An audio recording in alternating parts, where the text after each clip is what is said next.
Yeah, I think that's one thing that I've often found so interesting is how the ozone can kind of get that stuck immune system unstuck.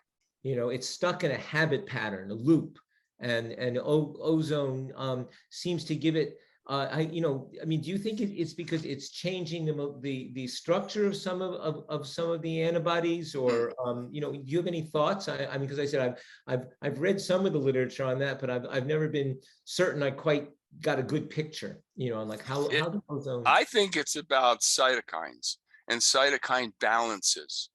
And so cytokines, for the listeners, are these molecules that the immune system cells utilize to talk to each other, to orchestrate the total immune system response. Because this immune system response is a lot like an orchestra. There's all kinds of parts that have to be working properly, and it changes on a fairly rapid basis, very quickly. It can change. The immune system wants to change, and this whole thing's run by cytokines. And what we know from studies going way back into the early 90s, in fact, is that one of the major thing, well, one of the major things ozone does is you take a TH1 cell or a TH2 cell, doesn't matter what you're taking, or both of them, take both of them, expose them to ozone, they instantaneously start correcting the cytokine balance all Yeah. by itself. Don't ask me how it does it, because I don't know that any of us really know, but it's very conclusive. A lot of good studies have been published on this, that if my cell is supposed to make a certain cytokine like IL-2, and that's what I need right now at this particular moment in time, and my cell's not making enough IL-2 to keep the system in balance, if I expose that cell to ozone, it starts making up to 3-4 times more IL-2. It's a automatic regulator. Yeah, I think the regulation is what we see. And that's something I think that what's difficult for doctors anyway is that we tend to think of interventions as drugs, where and when we have something, ozone to me works more like herbs in the sense that the body gets to decide what it needs to do with it. When we give a drug, the drug kind of like a hammer, it's going to pound something in front of it, no matter what it is, whether it needs pounding or not. Yeah. Where, the herbs and ozone is more, is a much more ask permission. Is this the right thing for you to be doing, before it makes its move? And it really allows the body to make a choice of which direction and rebalance itself. I think. Absolutely.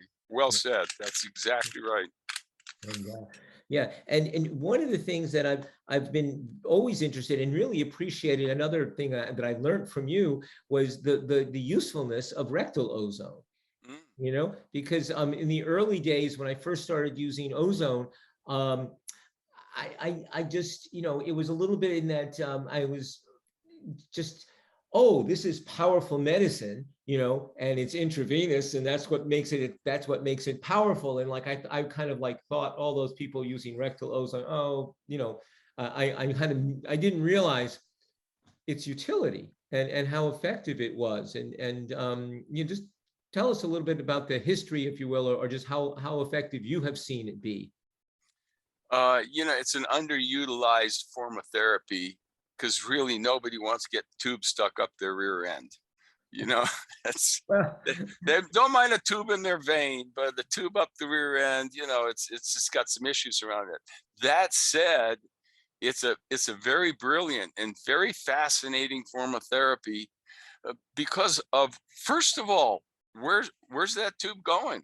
It's going in your large intestine. And if you put enough gas in there, by the way, it will come out the mouth. We've done that before. You put enough gas in there, you're going to treat the small intestine right down to the jejunum.